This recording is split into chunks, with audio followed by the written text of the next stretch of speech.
Junior wing ਜਿਹੜੀ ਕਿ ਇਨਵੈਸਟੀਚਰ ceremony ਹੋਈ ਹੈ ਕਿਸ ਤਰੀਕੇ ਦਾ ਜਿਹੜਾ ਰਿਸਪੌਂਸ ਰਿਹਾ ਬੱਚਿਆਂ ਦਾ ਕਿਉਂਕਿ ਜੂਨੀਅਰ ਵਿੰਗ ਦੇ ਵਿੱਚ ਲੀਡਰशिप स्किल का आना एक ग्रेट इनिशिएटिव है स्कूल में। नहीं, ये हमारा एंडेवर रहता है कि हम leadership qualities right from the kindergarten build up करें। तो आज सिर्फ क्लास 5 के स्टूडेंट्स नहीं थे जो head boy head girl house captains बने हैं। हमने प्रीफेक्ट्स क्लास 1 से भी चूज़ किए बिकॉज क्लास 1 एक सीनियर क्लास हो जाती है हमारे लिए किंडरगार्टन में। तो बिगिनिंग से ही हम लीडरशिप क्वालिटीज़ इनकॉर्पोरेट करते हैं बच्चों में। और हमें लगता है कि रियल पर्पस एजुकेशन का यही है कि अपनी नेशन को हम अच्छे लीडर्स दें, अच्छे सिटीजन्स दें। हाँ, ये हमारी हमेशा कोशिश रहती है। हम बच्चों को अपनी कंट्री के बारे में रेगुलर अपडेट देते रहते हैं बिकॉज कहीं पे ट्रेंड था माइग्रेशन का। तो हमने बचपन से ही अब एफर्ट लगानी शुरू किया कि they should love their own country, their own state. ਸਾਡੇ ਨਾਲ BCM ਸਕੂਲ ਦੇ ਪ੍ਰਿੰਸੀਪਲ ਮੈਮ ਮੌਜੂਦ ਨੇ, ਗੱਲਬਾਤ ਕਰਦੇ ਹਾਂ। ਸਤਿ ਸ਼੍ਰੀ ਅਕਾਲ सत श्रीकाल। ਮੈਮ। ਅੱਜ ਜੂਨੀਅਰ ਵਿੰਗ ਜਿਹੜੀ ਕਿ ਇਨਵੈਸਟੀਚਰ ਸੈਰੇਮਨੀ ਹੋਈ ਹੈ ਕਿਸ ਤਰੀਕੇ ਦਾ ਜਿਹੜਾ ਰਿਸਪੌਂਸ ਰਿਹਾ ਬੱਚਿਆਂ ਦਾ ਕਿਉਂਕਿ ਜੂਨੀਅਰ ਵਿੰਗ ਦੇ ਵਿੱਚ ਲੀਡरशिप स्किल का आना एक ग्रेट इनिशिएटिव है स्कूल वाला। नहीं, ये हमारा एंडेवर रहता है कि हम leadership qualities right from the kindergarten build up करें।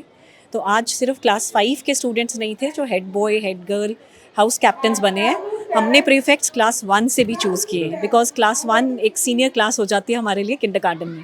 तो बिगिनिंग से ही हम लीडरशिप क्वालिटीज़ इनकॉर्पोरेट करते हैं बच्चों में। और हमें लगता है कि रियल पर्पस एजुकेशन का यही है कि अपनी नेशन को हम अच्छे लीडर्स दें, अच्छे सिटीजन्स दें। तो ये बिगनिंग से ही हमने कोशिश की है कि इन्फ्यूज़ रहे। और छोटे बच्चों की एंथुजियाज़म आज इतनी वंडरफुल थी, जो रिस्पेक्ट उन्होंने स्कूल सॉन्ग को दी और उतनी और उससे 10 टाइम्स ज़्यादा जो उन्होंने नेशनल एंथम को रिस्पेक्ट दी। वो ये रिफ्लेक्ट करता है कि हम कितने अच्छे सिटीजन्स स्कूल में प्रोड्यूस कर रहे हैं। ਬਿਲਕੁਲ ਮੈਮ, ਕਿਵੇਂ ਵੇਖਦੇ ਹੋ ਵੀ ਜਿਹੜੇ ਜੂਨੀਅਰ ਵਿੰਗ ਇਸ ਏਜ ਦੇ ਵਿੱਚ ਇਹਨਾਂ ਦੇ ਇੰਨੇ ਵਧੀਆ ਸਕਿੱਲਸ ਨੇ, ਇੰਨੀ ਜ਼ਿਆਦਾ ਸਿਟੀਜ਼ਨशिप ਦੇ ਰਿਗਾਰਡਿੰਗ ਪਿਆਰ ਹੈ मतलब। हाँ, ये हमारी हमेशा कोशिश रहती है। हम बच्चों को अपनी कंट्री के बारे में रेगुलर अपडेट देते रहते हैं बिकॉज कहीं पे ट्रेंड था माइग्रेशन का। तो हमने बचपन से ही अब एफर्ट लगानी शुरू किया कि they should love their own country, their own state. तो we are promoting Punjabi also in the classrooms along with English. तो हम बच्चों को इनकरेज करते हैं कि they should have confidence whether they speak in Hindi or in Punjabi or in English. So we are promoting Punjabi also so that they love their state, they love their country. ये बहुत important है ताकि हम ये migration system को beginning से ही रोक दें। They should love their own country. बहुत प्राउड फीलिंग आ रही है ਬੱਚਿਆਂ ਨੂੰ ਇੰਨੀ એનર્ਜੀ 'ਚ ਇੰਨੀ ਸਟਰੋਂਗ ਬੋਲਡਲੀ ਸਟੇਜ 'ਤੇ ਆਉਂਦੇ ਦੇਖ ਕੇ। ਐਂਡ ਸਕੂਲ ਨੇ ਮੈਨੂੰ ਇਨਵਾਈਟ ਕੀਤਾ as a chief guest is a great honour for me. ਸੱਚ a great institution BCM is, with such a strong legacy. Ma'am Paramjit Kaur, Ma'am Anuja, they are very strong pillars of the city, of the school, and बहुत अच्छी leadership है school the. At the same time बहुत ज़्यादा अच्छा लगा जिस ढंग से बच्चे आके स्टेज पे मिले, बात की, जिस ढंग से बच्चों ने प्रेजेंट किया, जिस ढंग से बच्चों ने आके ऑनरिंग सेरेमनी में पार्टिसिपेट किया। वो कॉन्फिडेंस दिखा रहा था उनका कि कैसे वो ट्रेंड हैं। ओके, तो वो कोई छोटी चीज़ नहीं है। लुधियाना में एक इंस्टीट्यूशन में इस लेवल पे बच्चों का तैयार होना स्पीक्स के कल को वर्ल्ड के लिए तैयार हैं वो।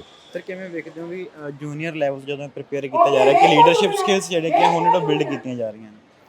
सो बहुत ज़्यादा स्ट्रॉन्ग थे बच्चे जिस ढंग से वो आए और जिस ढंग से उन्होंने बात की। लग ही नहीं रहा था कि वो 4th 5th के बच्चे हैं। उनको देख के लग रहा था कि वो +2 के बच्चे हैं शायद। जिस ढंग से वो कॉन्फिडेंस के साथ बात कर रहे थे, आके मिल रहे थे, और जिस ढंग से उन्होंने आके सेरेमनी में पार्टिसिपेट किया। एक छोटी सी सोच अगर आपके दिल से हो तो वो एक बड़ा बदलाव ला सकती है।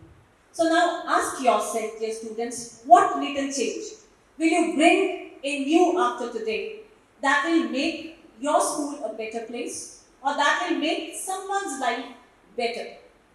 That can be as small as just pushing some of your class fellow who's very shy to participate in some oratory activities. It can be as small as walking in the corridor with a crisp, clean, neat and clean uniform, with a smile on the face and wishing everyone on the way.